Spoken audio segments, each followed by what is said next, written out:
1. This is GhanaTalks Breakfast Show, your morning companion. This is GhanaTalks Breakfast Show, your morning companion.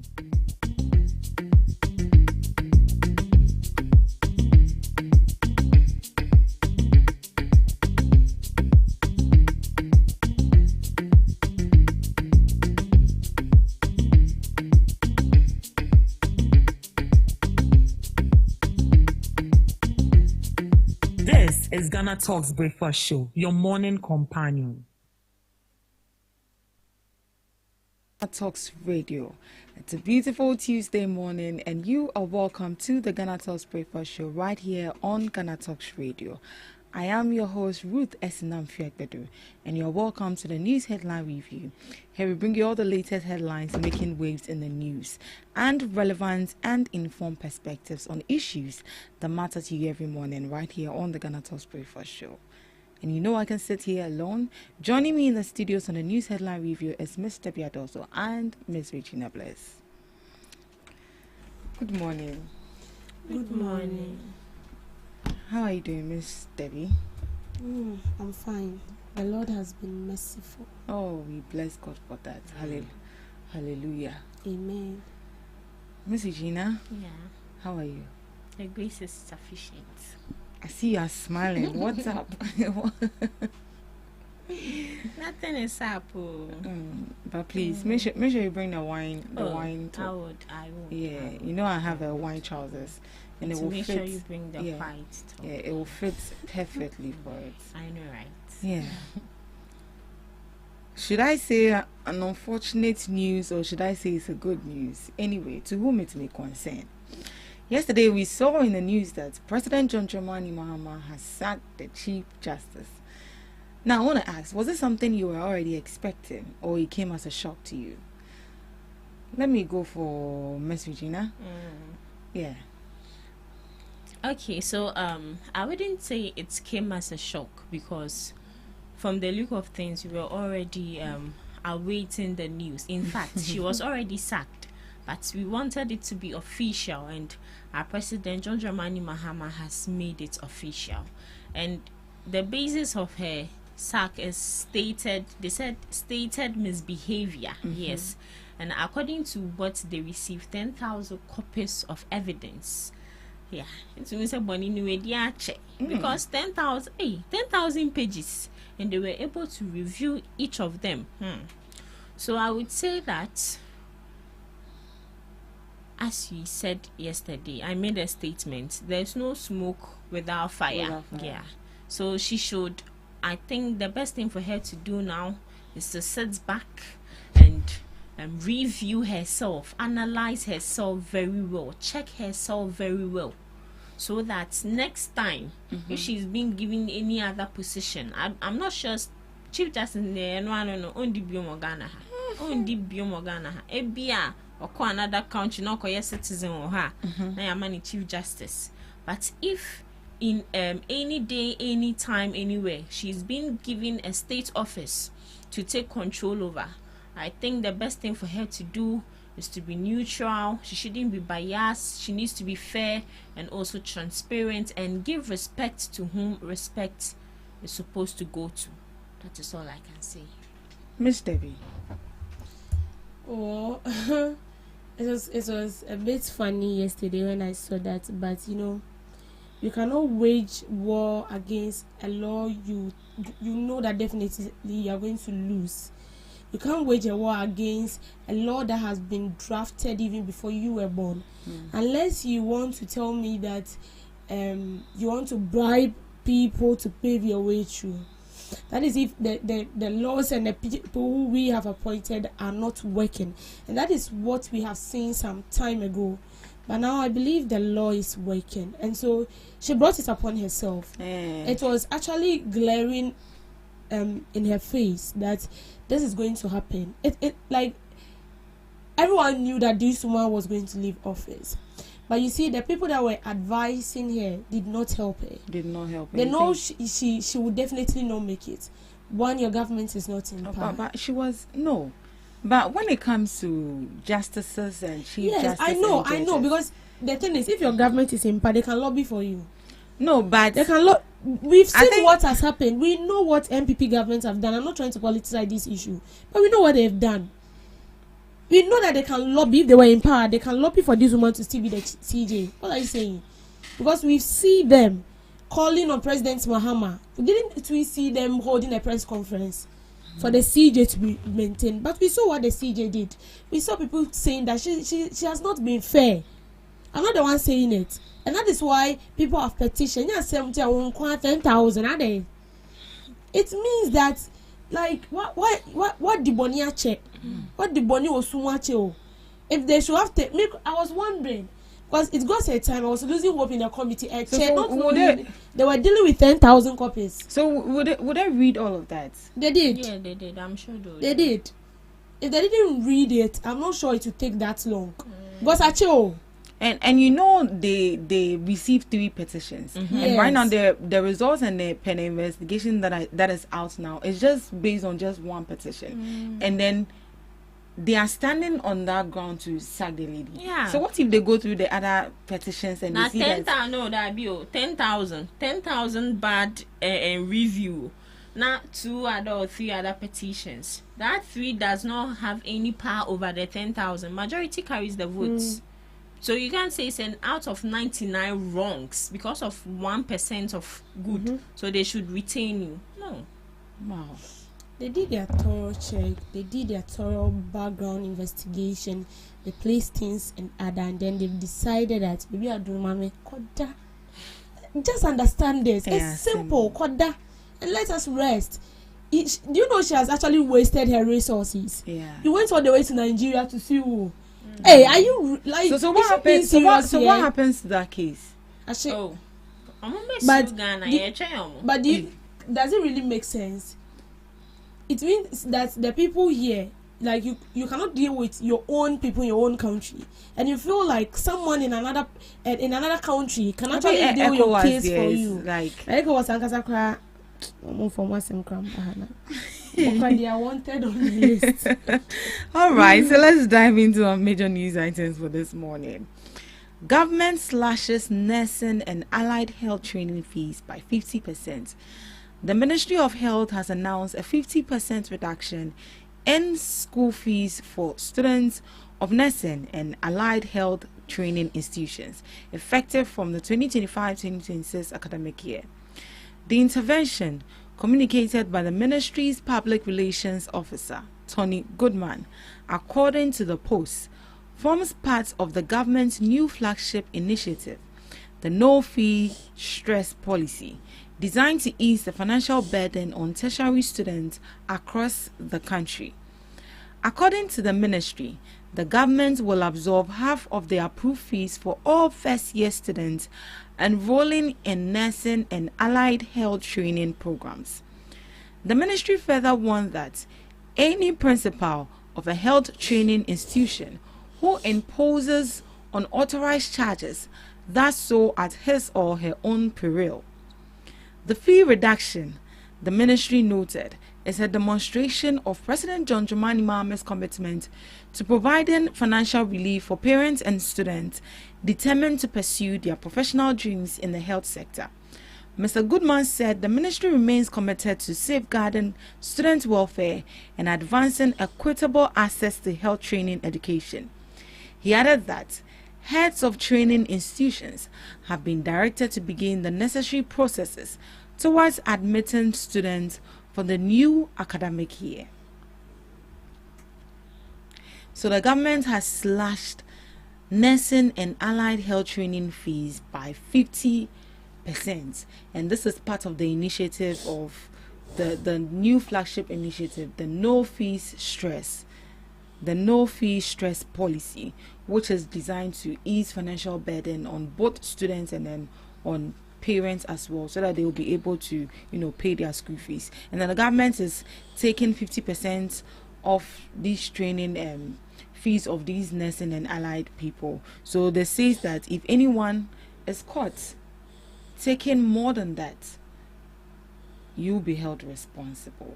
Ms. Debbie, do you think as it stands right now, our government is ready? How would they be able to sustain this? Because they are doing this for all the first year for the no fee stress policy is for all the first years coming to school, and these people are going to be in power for how many years?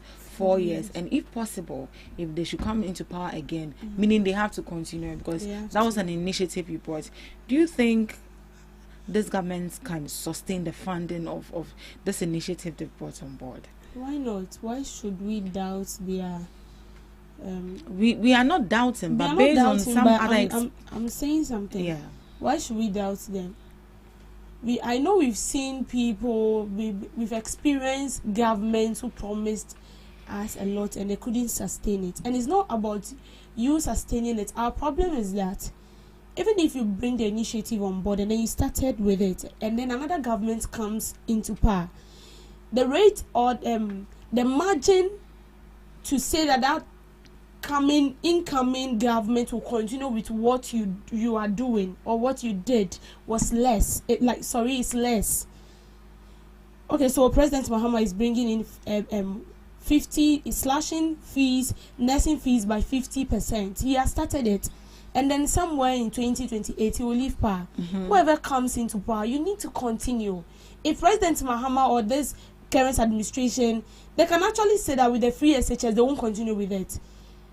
The NDC did not bring on board the free SHS. It was the NPP that brought it on board. But when they came into power, they thought it wise that this free senior high school, although it has its lapses, but it has helped a lot of people. Yeah. So they thought it wise to continue and then make sure that what the previous administration couldn't do, they will do it, or they'll fix those problems. So they brought the free senior high school, but these students complained that they lack infrastructure. They complained that the meals they were being served were not balanced. They complained of the double track system, and then this government came on board and they were like, fine, we are not going to cancel the free senior high school. We are taking it upon ourselves, and then we are going to ensure that we provide them with food. And we've seen it. We've seen videos where they are being provided meals, and then we see students praising this current administration. And we've also seen that they say that I've heard from the education minister that they are putting things in order to ensure that they build more infrastructure. Even if they don't build more infrastructure for these people, they're going to cancel the double track system. And that is why they brought on board the private senior high schools to accommodate some of these students, so that the government schools which have less infrastructure will not be overburdened. So with this, sustaining it doesn't end with this government. I would say they can sustain it, and they can only sustain it for 4 years, because that is what has been written in our constitution. You can only come into power for 4 years. After you left, the next government that comes on board needs to hold on to that.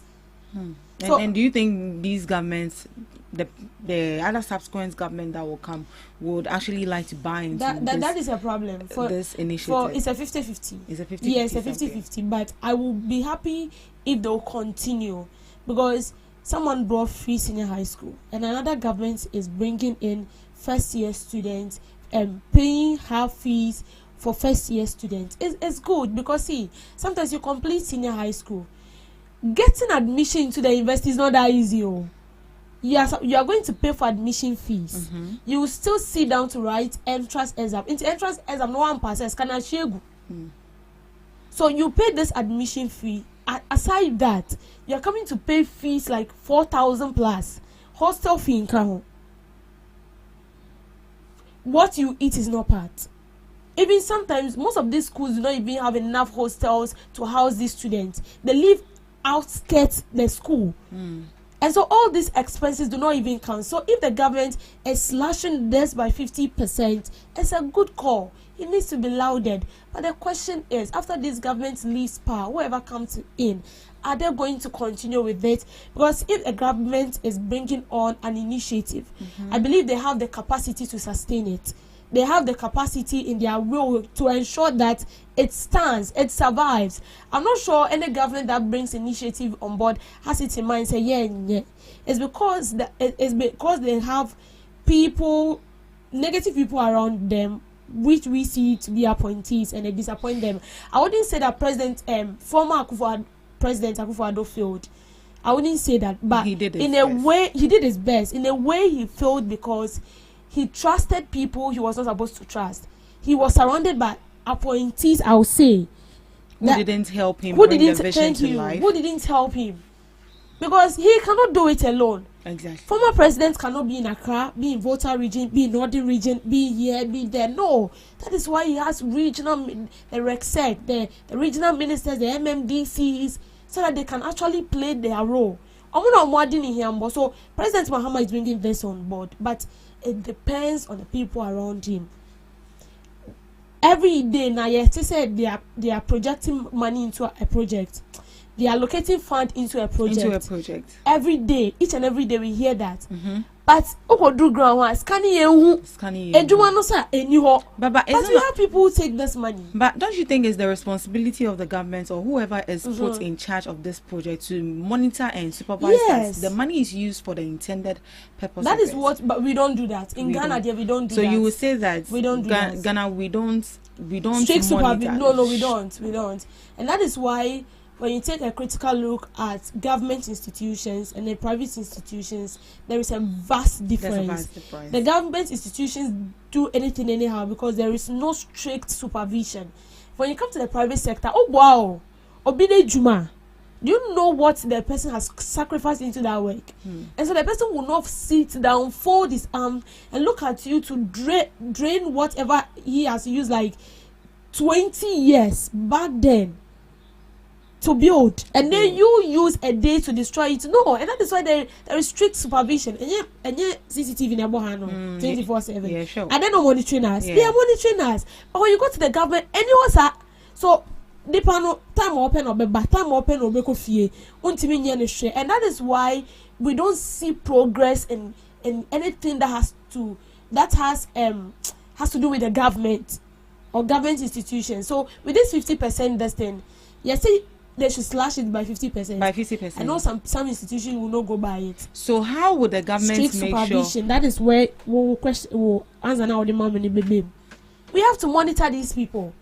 There should be people that go around to ensure that this thing are done. And if they have joined digitalization, there should be a system that track all this thing. Immediately a student is being admitted and her data is being taken here. Even the money she pays. Everything she pays straight. Like you are in the office, but you are monitoring whatever is going on. Into digitalization shouldn't only be at like I know, and no. Because all these things count. Because with regards to the issue of the free SHS, they said it was free. You shouldn't pay anything. But at a point in time when you go to the schools, they tell you that you have to pay this, you have to pay that. Meanwhile, the president told us that it's free. It's because there was not enough monetary, and it's because the people they are corrupt themselves. Their foodstuffs they are selling there, they are stealing it. And so if me, I'm the head and I'm stealing things like things that are meant for my employees, you get it, and I see you doing same, how am I going to report you to the headquarters that I've seen this and I'm doing something bad whilst I'm doing the bad thing, and you know you are perfectly aware that we are into it together? Can I go up there and report you? No, because definitely we'll be right. So we need to. So Miss Regina, do you think that the reduction of the government taking the 50% of the fees of these nursing and allied health training fees, do you think in a way is going to affect the quality of the training?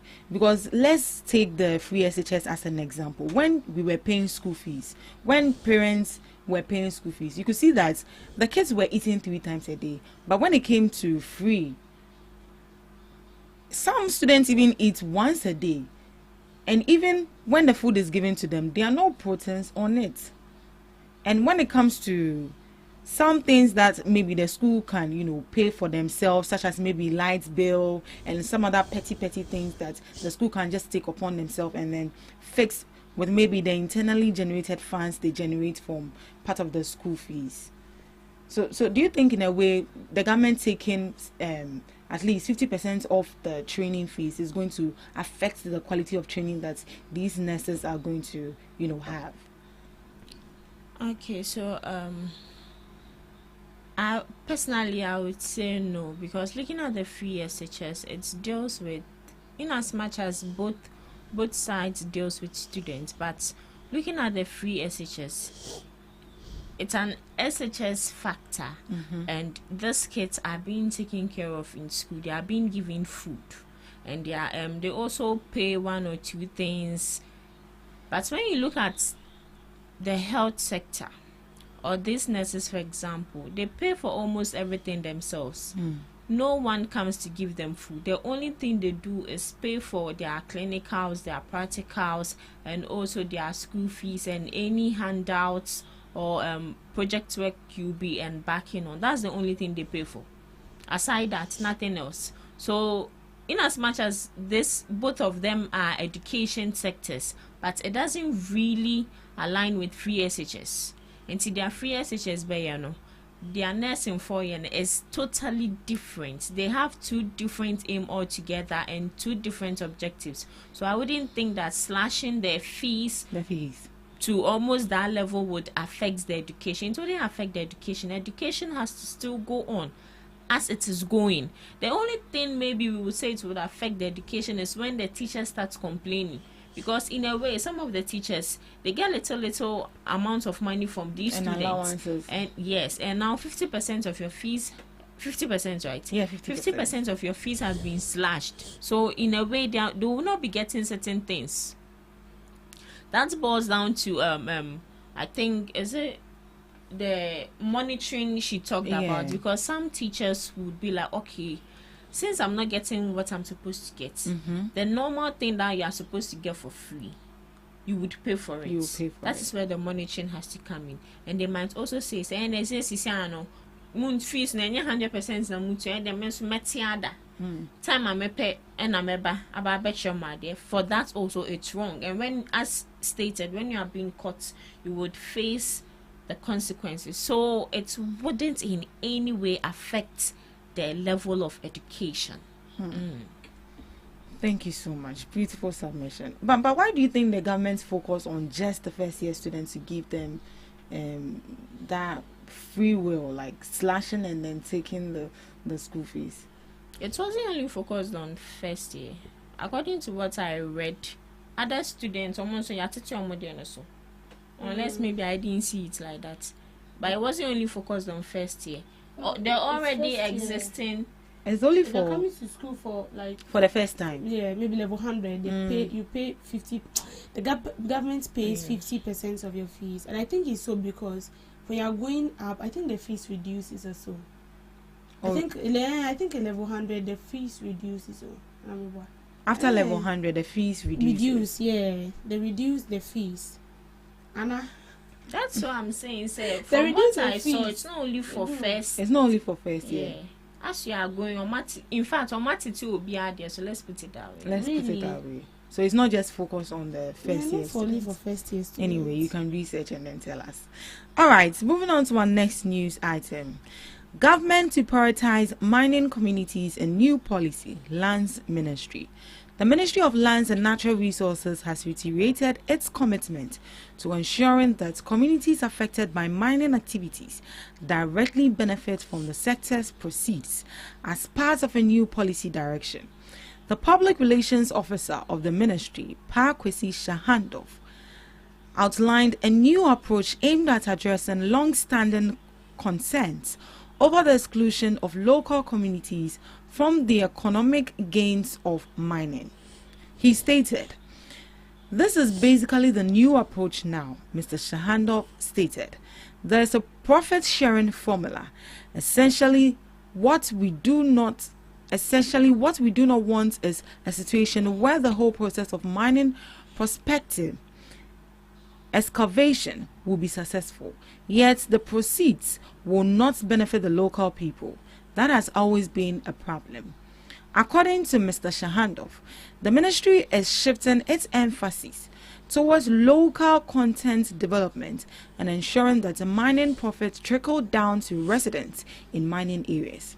He stressed that host communities should experience tangible improvements in social infrastructure and livelihoods as a result of resource extraction in their localities.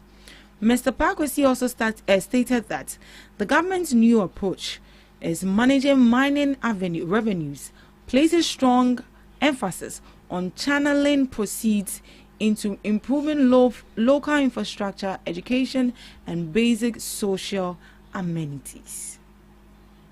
And that is coming from the PRO of the Lands Ministry.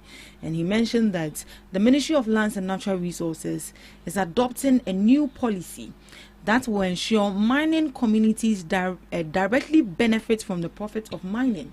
That means that if you're in a particular community and then there's mining going on there, they are bringing up a new policy that will ensure that these communities actually benefit directly from these mining from mining in their communities. So according to him, the new approach introduces a profit sharing formula so that host communities can enjoy better roads, schools, and social amenities. The aim is to correct the long-standing problem where mining generates wealth for the country but leaves the affected communities in poverty and underdevelopment. Ms. Debbie, do you think that is the right call?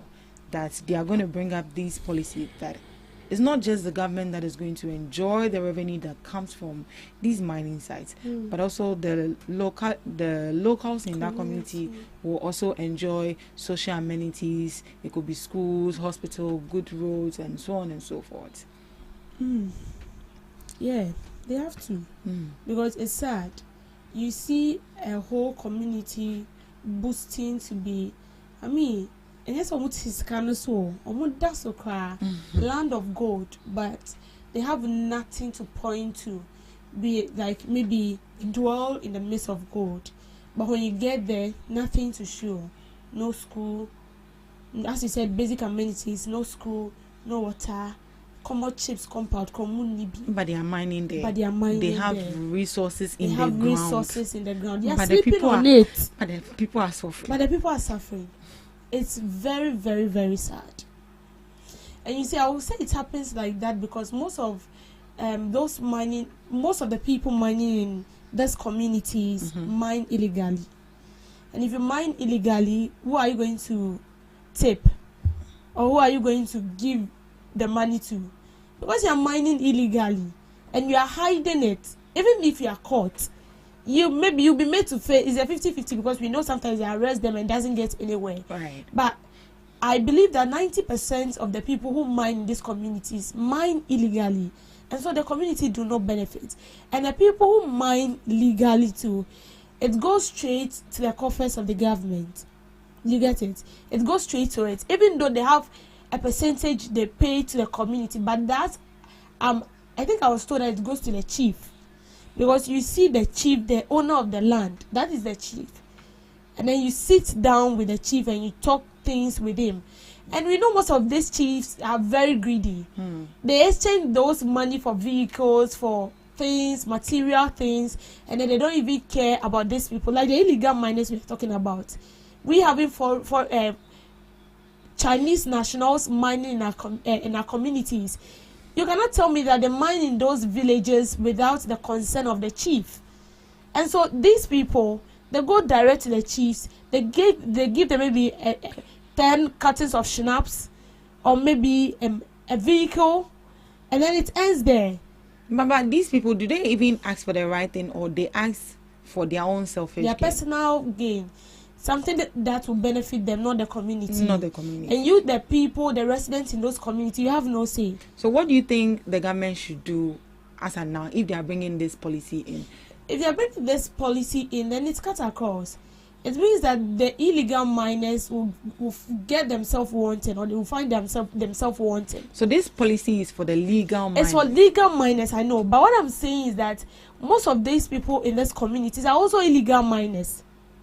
But now they are going to create an overhaul. Yes, they are going to create check your license to exactly. see. Right. So with that, they are going to figure out people who mine illegally, and then as we speak, yes, we said here yesterday, they are going to fish them out.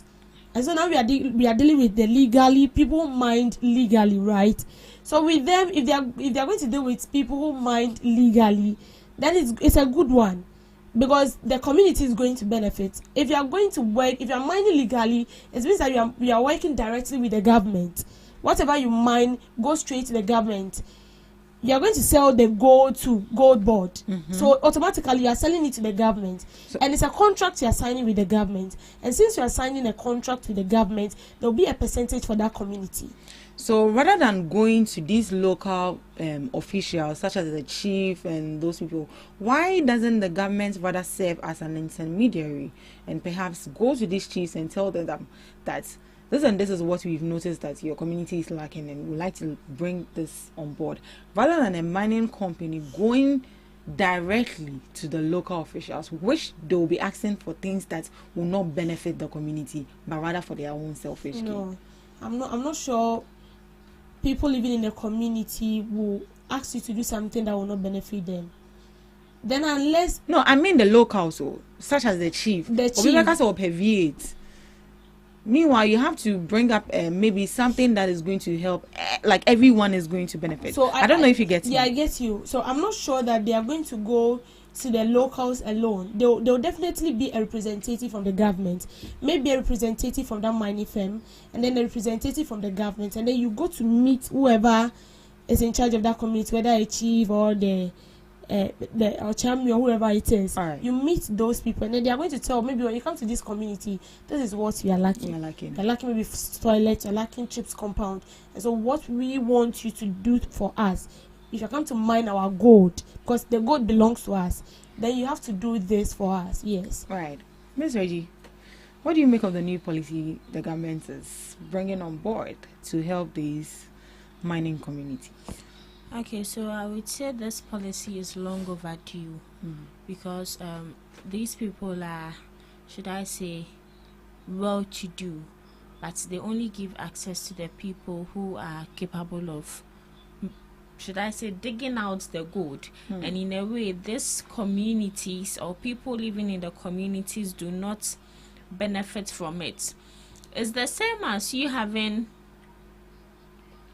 should I say, a hospital. Yes, let's take a hospital. It's like you having a hospital in your community and you are not benefiting from that hospital. It is only for people who are well-to-do and all that. So looking at this policy, as I said from the beginning, it's long overdue. It is something which should have been implemented long time ago.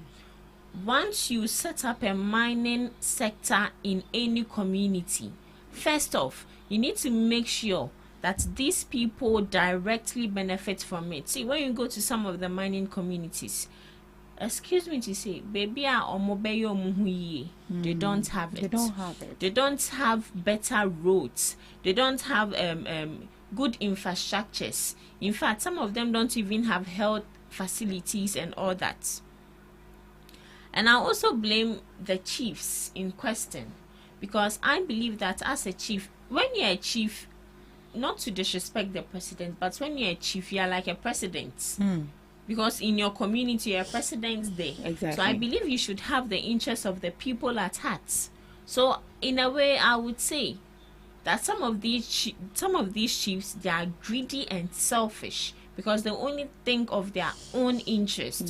Because I believe that when these people come, they cut a deal with you, and it is up to you to present it to these people. First of all, if you want to set up a mining sector in my community, this is what you do for my people. My people don't have public toilets. My people, our roads are spots. It's not good. My people don't have this. My people don't have this. You should make sure that these people set up something that at the end of the day, everyone in that community will benefit from it. Just imagine they get angry one day and they sack all of them and be like, Yankasa yebe tu yadi. And I galam say ni bim. Because it's better me Yankasa me tu madi than say that's a valid point right there. About betu or yasasa. So and at the end of the day, we are not getting anything in return. These people are living in abject poverty. So I think it's long overdue. It's long overdue. Long. But aside that, it's a good one. It's a good one. So would you suggest that the government goes directly to these people rather than the mining company goes to these people? As I mentioned, that if they go to these people directly, they won't ask for the right things for the community. The chiefs. Because say, but instead of that, when these companies come to you, we want to come and mine in your community. As you mentioned, that the chief will be like, if you want to come and mine in our community, this and this is what you have to provide for that community. And then when they want to do it, then the chief will then come again. What them have V8 bra. For a mobra, for we buy a nice dining bed, a 3-bedroom apartment visa. What do you think the government should do in such a situation like this? Okay, so in such a situation, I think it's all about collaboration. Yeah, the government can't take it upon themselves to decide for this community. So it all boils down to the chief still. But see, I think say your dream, because as a chief they saw the capabilities and how good you are. That is why they you can't say and stood you as a king. But some of these kings, should I say, they act childish because you should have you should have the interest of your people at heart. See, some of them are even living better lives than the people in the communities. Exactly. And these people in the communities who are suffering are still paying homage to these people, to the kings. It's not wrong, it's right. But I think that the government has to collaborate with the chief. And they need to also interact with the people in the community. With the people in the community. Because they are the one facing the harsh reality. Right. Chief, they need to interact with the people. What do you want as a community? Then I had the bar, ebi a school kolano, or form they don't have chairs, they don't have desks, they don't have this, they don't have textbooks, they don't have any, even electricity. Some people still do not have electricity. This 25th century, some people don't have electricity. Yeah. Accra Hampo, yes, of our poor network. So just imagine if you go to my village, there is bad. It's bad. You have to climb trees. Unless you come all the way to Anyako. Wait. Before you get network. So what if you're from a hat to car? So you have to walk from there to that place. It's serious. I think for the network, there it's supposed to be the duty of the network providers. I don't know. I think the government also has a role to play. The government also has a role to play. Yeah, the government has a role to play.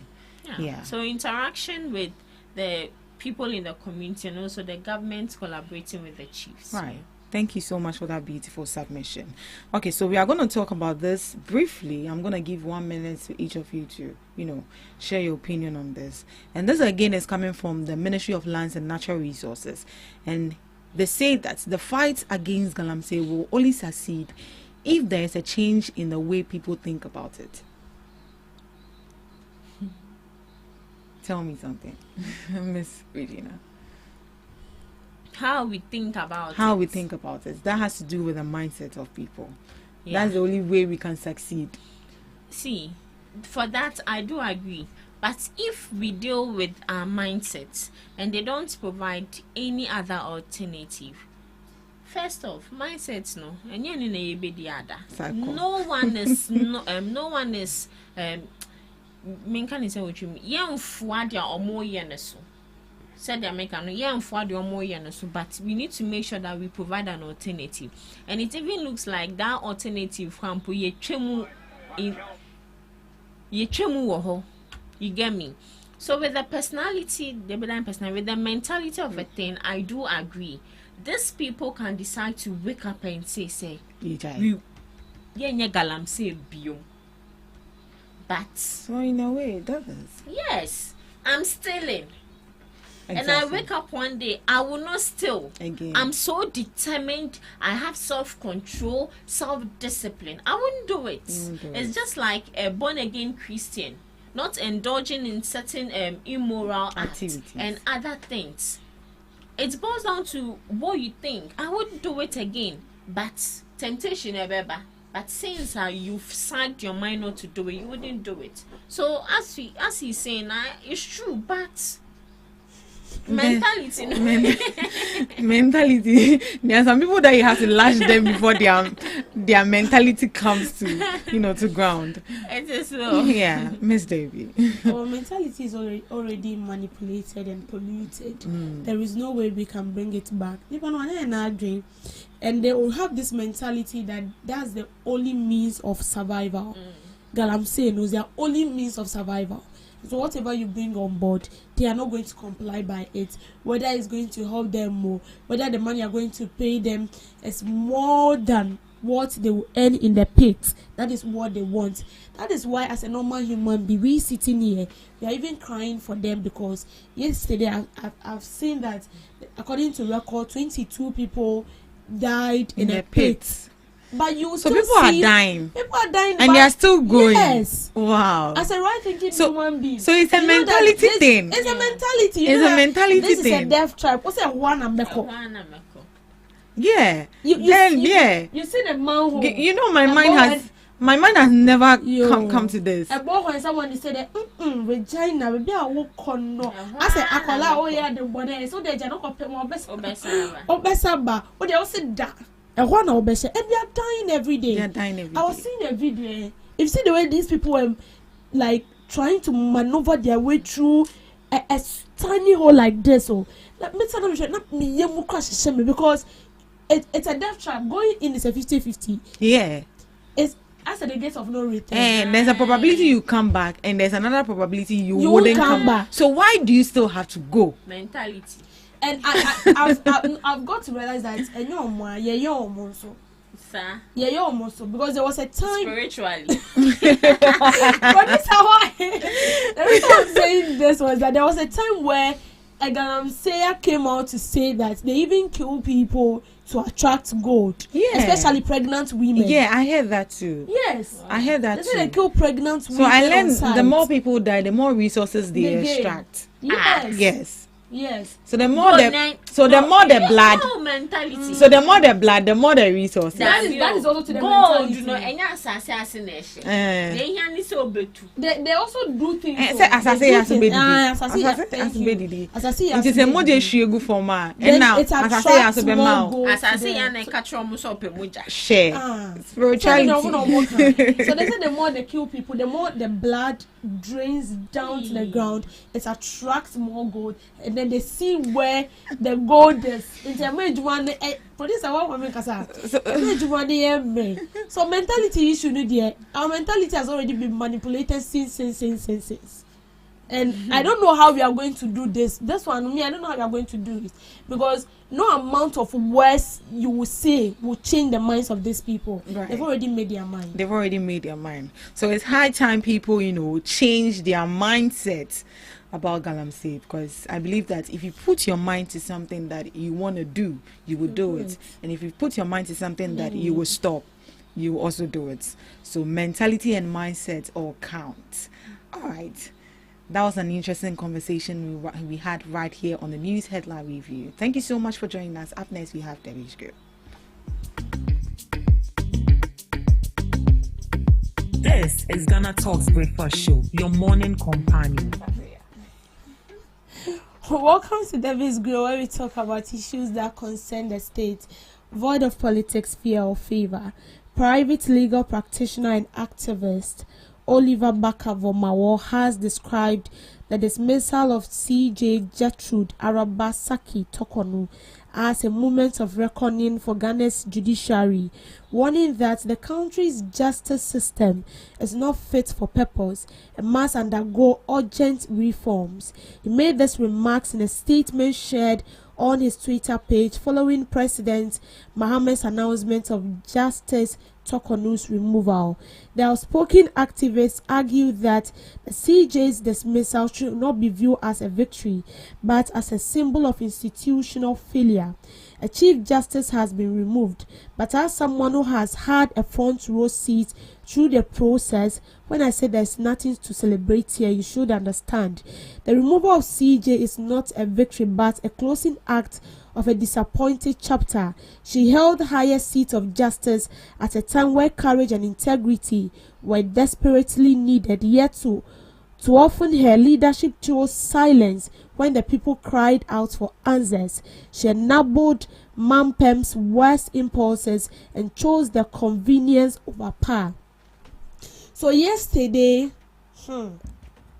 we heard a very shocking news. It wasn't so shocking and it wasn't so too surprising, because we all knew that something like this was going to happen, just that the CJ was a bit stubborn.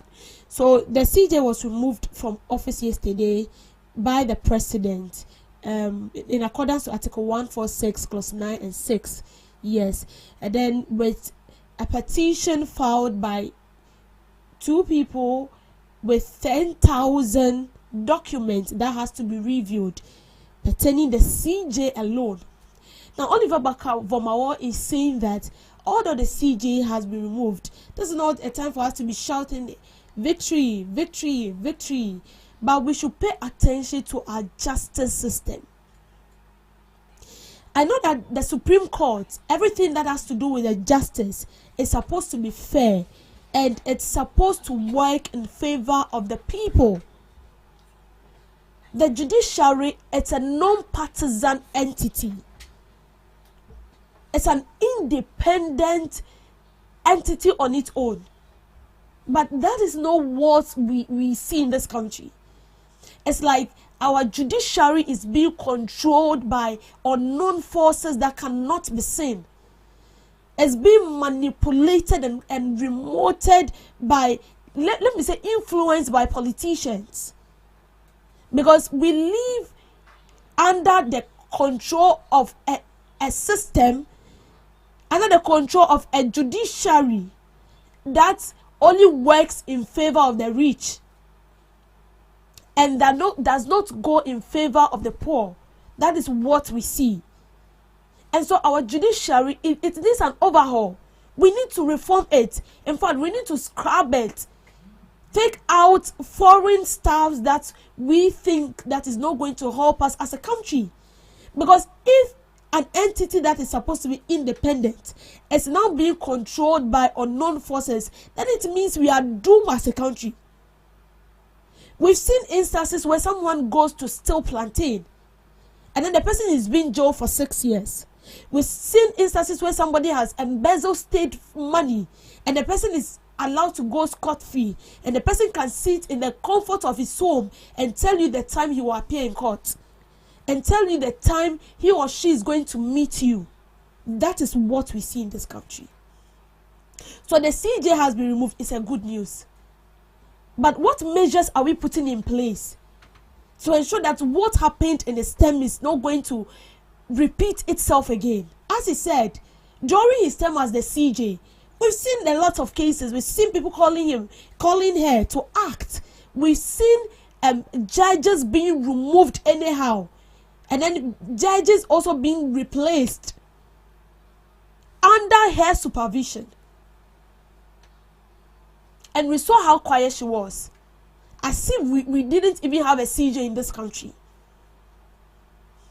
And this petition, I got to know that the former President Akufo-Addo was earlier petitioned to remove this CJ, but they didn't allow us. In fact, we didn't even hear of it until the current administration came on board. We realized that former President Akufo-Addo was even petitioned during his term to remove the CJ. And as I said, the judiciary is supposed to be an independent entity. You are there for the people. You are not there for politicians. Although it's a politicians that appoint you, you are not there to work for them. You are there to work for everybody equally before the law. And that is why, you see, I'm beginning to support people who say that we shouldn't give the government 100% power to appoint CJs. Definitely, if the CJ, and on a normal basis, a CJ is not supposed to be removed in such a way, because one, it does not even speak well about our judicial system, and two, it shows that we have no trust in our judiciary system, and it means that our judiciary has lost their integrity, they have lost their value, and it is true. A judiciary that is supposed to work in the midst of the people. Okay, to a court. Open nantia. So beni. And because you have no say, because you cannot pay lawyers to stand in for you. See, we have a lot of people in prison today. It's not because they are at fault, but it's because they don't have the means. And as I said, Ghana right now, if you don't have the money, the judiciary is not for you. The court will not speak on your behalf, no matter how you go. They are not, if you like, you send it to Nogokpo, they will still not speak on your behalf. They will speak on behalf of people who can give them the money, and it is not supposed to be so. It's not supposed to be so. Yeah, the politics actually somewhere. The politics I didn't be BMUB. Institutions that are supposed to be independent are not independent. And so the results we are supposed to see from those entities, we are not seeing it. Because they are being influenced by these political folks. Me as CPP, they've voted for me as president, and I've come into power, and I've appointed Regina or SNM as a CJ. So whatever I tell her, she is supposed to do it. Because me and me appointing you, you cannot go against my orders. And it's wrong. In as much as it is a president that appoints you, and that president is affiliated to a particular party, doesn't mean that whatever. I'm not saying that President Mahama is actually former President Akufo-Addo has given her the wrong direction or has actually feed her with wrong stuff to do. No, I'm just citing an example here. And because I'm affiliated to a political party doesn't mean that whatever I tell you should do it, even if you know that what I'm saying is wrong. Our judiciary is now nothing to write home about. Yes, people are jubilating that they've removed the CJ. People are saying that the CJ is not supposed to be removed. Some people are saying she has called it upon herself. And then you now go see but the problem is, how are we going to sanitize our judicial system? How are we going to sanitize it to ensure that these people work fairly? They work without not being biased, not being influenced by a party. And so that we don't see someone going to steal coconut, and then the person will be jailed 10 years. And then someone stealing government money with evidence and everything on table that shows barely that this person has stole from the state, and the person is allowed to go scot-free. It's about time we start working to fix things right in our judicial system. If not, you might feel that, okay, I buy a basso in YG. You see the way they disgracefully, let me put it that way, remove the CJ. That is how you also follow in that same suit if we don't put things in order. Thank you for making time with me on Davis Grill. This is Ghana Talks Breakfast Show, your morning companion. Bringing you today in history. Official surrender of Japan aboard the USS Missouri in Tokyo Bar ended World War II. The formal surrender of Japan aboard the battleship USS Missouri in Tokyo Bar on this day 1945 marked the end of World War II. On that day, Japanese representatives signed the Instrument of Surrender, officially capitulating to the Allied powers and bringing an end to the most devastating conflict in history. In the early morning hours of this day, 1666, the Great Fire of London breaks out in the house of King Charles II baker on Pudding Lane near London Bridge. It soon spread to Thames Street, where warehouses filled with combustibles and a strong easterly wind transformed the blaze into an inferno. When the Great Fire finally was extinguished on September 6th, more than 4/5 of London was destroyed. 16 people were known to have died. President Abraham Lincoln restored General George B. McClellan to full command of the Union Army on this day 1862. Following General John Pope's disastrous Second Battle of Bull Run, Lincoln was desperate for a leader to raise the sagging morale of the defeated Union troops after a summer of losses, believing McLean, despite his own past failures and lack of aggression, was the best available general to whip the soldiers into shape. McLean's restoration came after his army had been transferred to Pope's command, and Pope had failed to secure a victory against Robert E. Lee. Chinese miners are massacred in Rock Spring. 150 white miners in Rock Springs brutally attacked their Chinese co-workers, killing 28, wounding 15 others, and driving several hundred more out of town. The miners working in the Union Pacific coal mine had been struggling to unionize and strike for better working conditions for years. But at every juncture, the powerful railroad company had bested them. Searching for scapegoats, the angry miners blamed the Chinese. The Chinese coal miners were hard workers, but the Union Pacific had initially brought many of them to Rock Springs as strike breakers, and they showed little interest in the miners' union. Outraged by a company decision to allow Chinese miners to work the richest coal, a mob of white miners impulsively decided to strike back by attacking Rock Springs' small Chinatown. Vietnam declares its independence from France. Hours after Japan's surrender in World War II, Vietnam's communist Ho Chi Minh declares the independence of Vietnam from France. The proclamation paraphrased the U.S. Declaration of Independence in declaring, "All men are born equal. The Creator has given us inviolable rights, life, liberty, and happiness," and was shared by an enormous crowd gathered in Ho Chi's Da Bin Square. Looking at some observances, World Coconut Day is observed today to recognize the importance of the coconut industry and raise awareness about its diverse uses and benefits. Established by the international coconut community, it promotes the sustainable production and consumption of coconuts, which are vital for economies and communities in many tropical countries.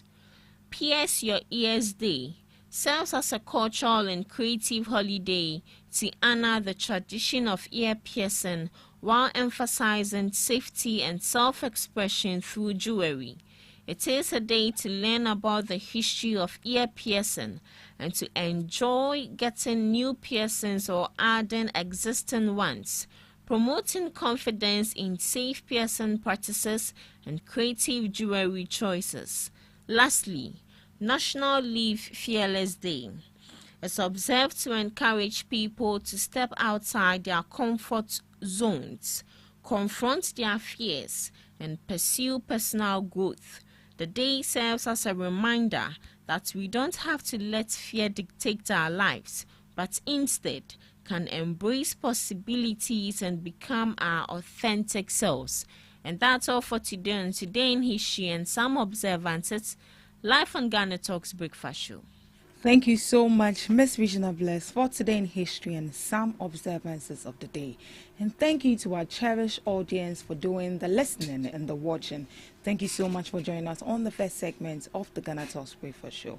We'll be coming your way shortly with the main discussion.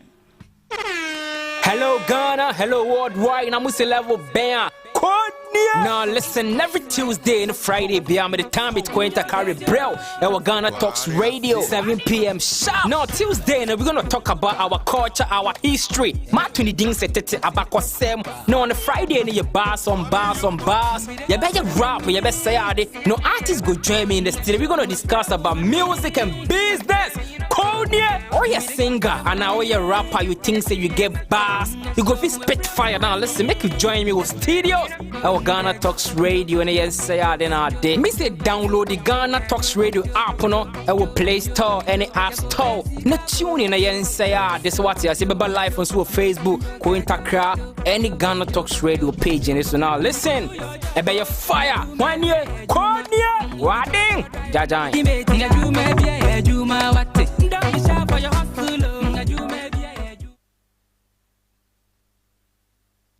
Ghana Talks Radio, #1. We bring you local news, business news, international, sports, and entertainment news. Right here on GTR.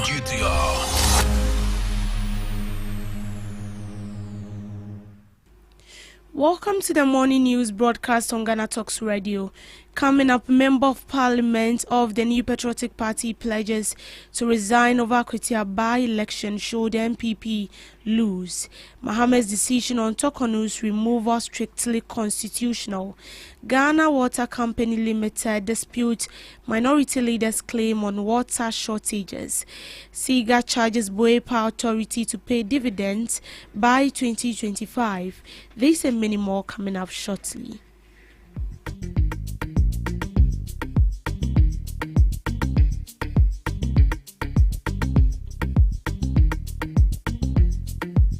This is Ghana Talks Radio, the best station rocking the nation. Member of Parliament for New Joburg South and a member of the New Patriotic Party, Michael Otrebafi, has made a bold declaration to resign should MPP lose in the Akwetia by-election. Bafi expressed confidence in the MPP's chances, attributing his optimism to the party's extensive campaign efforts and the goodwill generated by their candidate, Solomon Asumedu. The Akwetia by-election was triggered by the sudden passing of Ernest Kumi, the previous New Patriotic Party Member of Parliament for the constituency. The election is expected to be fiercely contested between the MPP Solomon Kwame Asumedu and the National Democratic Congress Bernard Bediakombeidu. However, recent polls indicate a tight race between the New Patriotic Party and the National Democratic Congress. According to Global Info Analytics, the NDC's Bernard Bediako leads with 53-point voter support, while the MPP support Solomon Asumedu trails with 47%. Another survey by Sanity Africa aligns with this, reporting Beidu leading with 52.3% against Asumedu's 47.7%. MPP will take the seat. The margin will be very slim. I believe we will win the election, but the margin will not be too wide. But we'll win.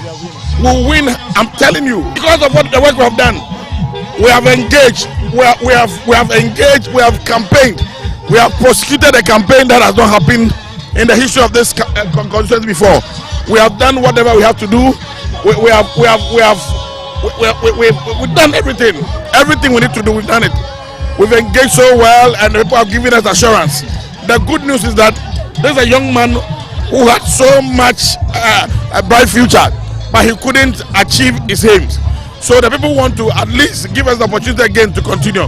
And the fact that this guy, to our candidate, has a very strong goodwill in town. I mean, he's somebody who has done so well for the people. He's so generous. He has paid people's school fees. He has sponsored a lot of people, education and business. So this gives him advantage, over his competitors. So I believe that we have a false start. We have a false start in these elections. And confidently, I'm telling you, mark my words, I can even tell you that if we lose this election, I'll resign as a member of parliament. I'm telling you, we'll win these elections. We'll win. If we lose these elections, I'll resign as a member of parliament. I'm telling you, we'll win. By close of day Tuesday, you see that we have won the elections. And that's former director of the Ghana School of Law has weighed in on the removal of Chief Justice Gertrude Tokonu, stating the CJ did not give herself a chance to be heard. According to Ansar Sari, the process of removing the Chief Justice followed constitutional provisions, and Ghanaians should be proud that the Constitution is working. This was after the President removed CJ Gertrude Tokonu based on the recommendations of a committee set up under Article 146 of the 1992 Constitution to investigate petitions filed against her. There were 3 petitions seeking her removal, with the first petition having 13 witnesses and 10,000 pages of documentary exhibit. The Chief Justice also testified and was cross-examined, calling 12 witnesses, including experts. And Sari emphasized that the CJ's public comment on her removal process were misguided and unnecessary, arguing constitutional procedures should not be subjected to public debate and sympathy. His stance is that the judicial process must proceed without interruption, and he has dismissed allegations of bias against the committee members as lacking merit. He believes that the President has more serious problems to tackle than addressing frivolous petitions. I don't think, that is what His Excellency the President, is out to. I have had, my problem, with this particular inquiry, in the sense that the Chief Justice did not, give herself any chance whatsoever, to be heard appropriately. I mean, the confrontational, attitude that she took, made it impossible for her to return, to resume her official duties. So also abrasive, taking, the government here, government there, going to ECOWAS, this, simple constitutional matter of cooperating with the committee, so that at the end of the day, we'll all, be leading witnesses, as to whether there was any merit in the petitions at all. Sure. I mean, if you allege that your constitutional rights are being violated, and you yourself, as head of the judiciary, do not understand the ramifications of the CJ removal process, you shoot yourself wrongly in the foot. I've said this many times, and I don't think, that we should be sad about this. We should rather be happy. Happy that, for what? Exactly. Yes, that the Constitution is working. This is a democracy. And if the President has to act, every step the President takes, he must act in accordance with the Constitution. In related news, the Minister for Government Communications, Felix Kwakye Ofosu, has clarified that President Mohammed's decision to remove CJ Saki Tokonu from office was entirely grounded in constitutional provisions. He explained that the President acted in line with Article 146 of the 1992 Constitution, which outlines the procedures for removing a Chief Justice, and that every step of the process had been followed since its commencement in March this year. He assured the public that the process was conducted in strict adherence to constitutional requirements, with both the petitioner and the Chief Justice afforded full opportunity to present their cases before the committee. Chief Justice Tokonu was officially removed from office on Monday, September 1st, after a committee of inquiry found that allegations of stated misbehavior brought against her had been established. Under Article 146, Clause 9 of the Constitution, the President is required to act in accordance with the recommendations of the committee, which in this case called for her removal. Now, unfortunately, those who say that are losing sight of something. You see, the fundamental principle, idea a book, if be a memo, any a memoir, and number of and they say, Yenina, a pet or man. It will be a war somewhat. A bite, maybe an enemy patricia, maybe a home of a memory, maybe a who is coming in this car. but se ba na mra me no ye pe nti aba ya de bebo cheche na no ane de boba. That is the position of the law. So abofo okase bi am kind of sacred cow philosophy. Chete obi wo ye ni pakesia man ti se akoba ne se emra ne hye ye mfa won fa sa kwan bi so a yes esa wo ni pakesia wo ye nti ye nye kaya kwa ne sa that is what will set a bad precedent. Does that a highly regarded personality and as a significant personality in Ghanaian society, a very powerful head of an arm of government, it does not set a bad precedent. If it is the case to say,